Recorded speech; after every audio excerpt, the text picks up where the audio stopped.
A lot of people are asking like what are my skill add-ons for grinding PVE, and yeah, I just made a video about it so that way you guys can learn how to use the skill add-on effects for any character. And so I'm just giving you a basic foundation so that way you guys can basically have a basic knowledge of what skill add-on effect that you guys will need to use for the characters that you're playing. So let's get it started.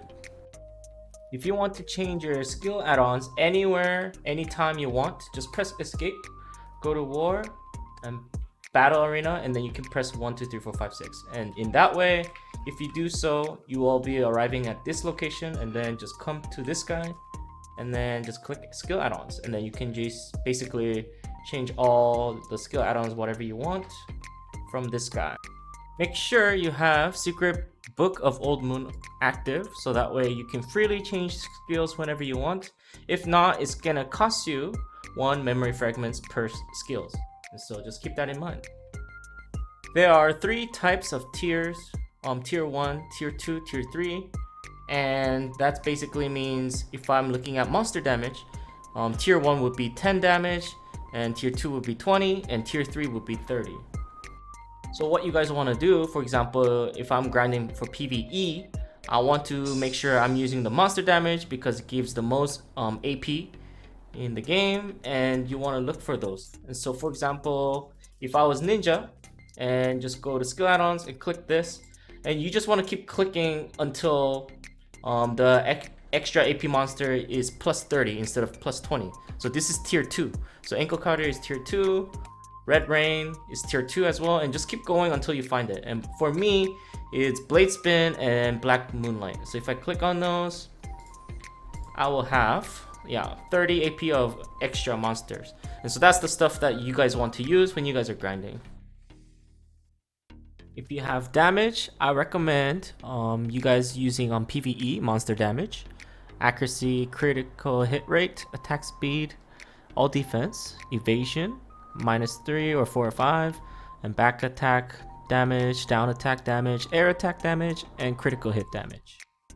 First of all, knowing your character is very, very important. For example, there's some skills that you can use and it gives you a buff. For example, if I use side slash, it gives me a 10% attack speed.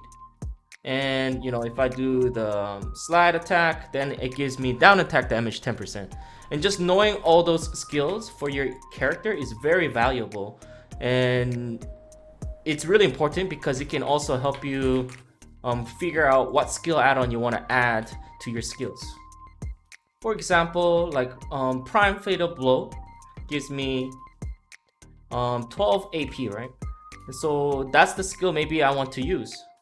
And so I would click on Fatal Blow and see the options what they have for this skill, because every time you use this skill, it's gonna give you 12 AP. And so just having these as an extra is just a bonus. And so that's why I highly recommend knowing what skills to use for buffs or debuffs depending what you need. And that's the recommendation of skills that I recommend you to use. After knowing all your buffs, we need to find a pair for rotating skills. So for example, let's say that I'm using the Blade Spin, and since I'm PvE grinding, I want the monster AP, and I highly recommend you just using the attack casting speed for 10% for 7 seconds for tier 3s in general. These twos are the best ones I would recommend for tier 3s, and having a pair. What that means is basically, let's just say that Fatal Blow gives us 12 AP every time we use it, right? And so let's just do like extra AP monsters and then attack casting speed as well for that one. What that means is we have a backup plan. So you need to hit actually somebody to make this effect happening. And if I do so, then I will have plus 20 and the attack speed ready basically. And then after that, when this gets down and my blade speed is ready, I can press blade spin again and then get the 30. So it uses the most higher tier. So if I was using tier 3 and if I was using tier 2, tier 3 would be casted.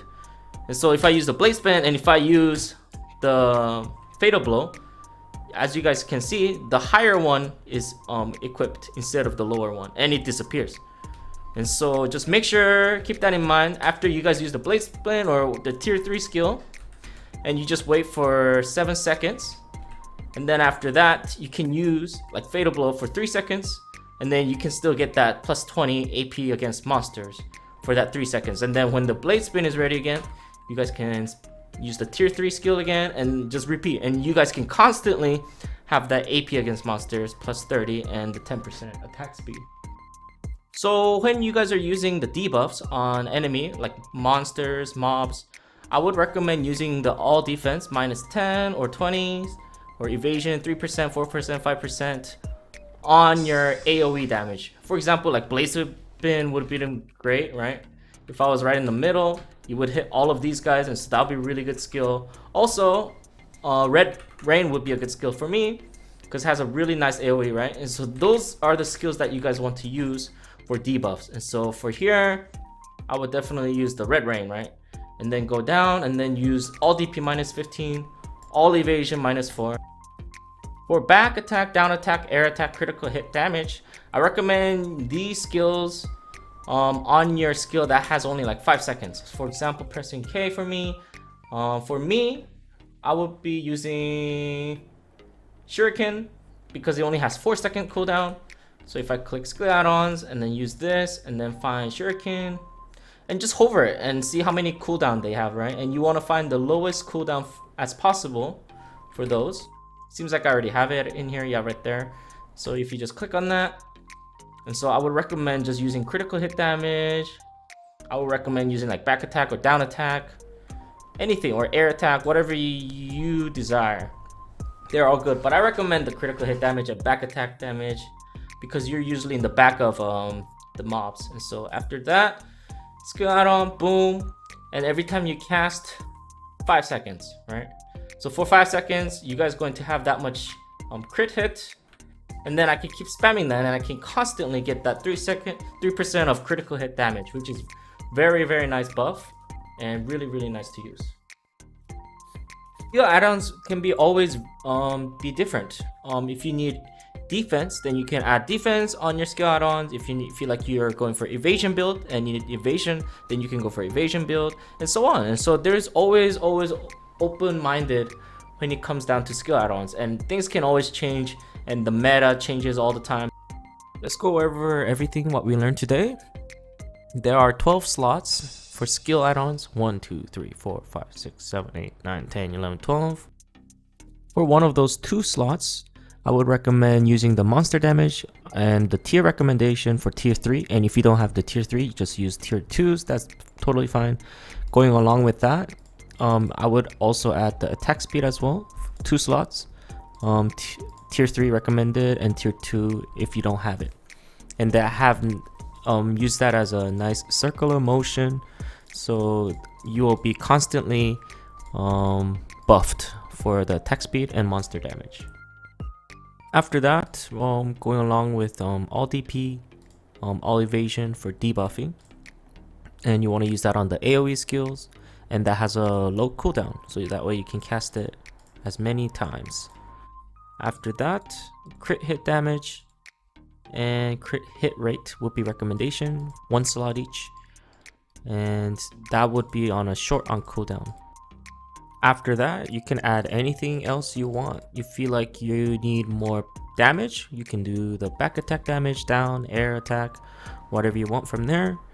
Or if you feel like you're lacking of accuracy, you go get the accuracy. You need defense, then you want to get the defense and evasion. And PvP damage, you can also get that if you want. If you want more damage on the mobs, that's our human mobs. And if you feel like you need more debuff skills, then might as well just add more debuff skills, like whatever you need, and just go with your own meta and your own ideas. So once again, this will be an example for my ninja for PvE grinding.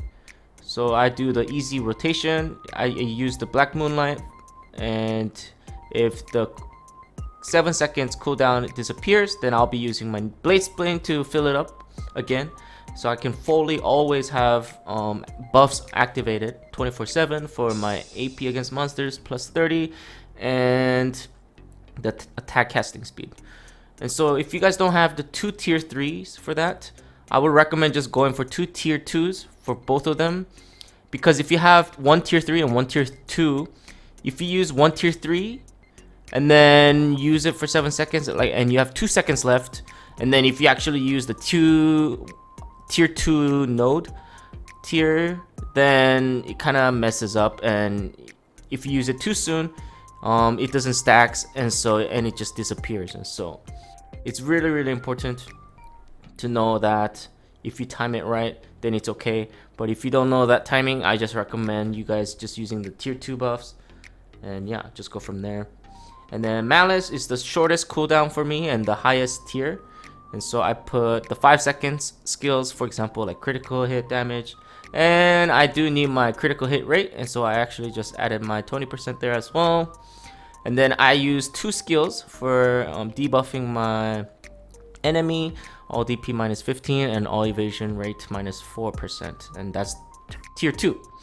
And then there's a new skill that was recently added for Magnus, and that's called Cutthroat. So that'll be really good for like back attack, right? So I can add a back attack there, but since I need more accuracy, I will add my accuracy there, and also down attack damage. And yeah, there you guys have it. This is an example, you know, skill add-on effect, and this can be anything and can change anytime. So just make sure you guys know your thing and just practice with it, and now you guys will be master at, you know, what skill add-ons that you guys will be need to using for your future. Hopefully this video helped giving you guys knowledge with the skill add-ons. Let me know what you guys think, and I'll catch you guys on the next one. Ciao.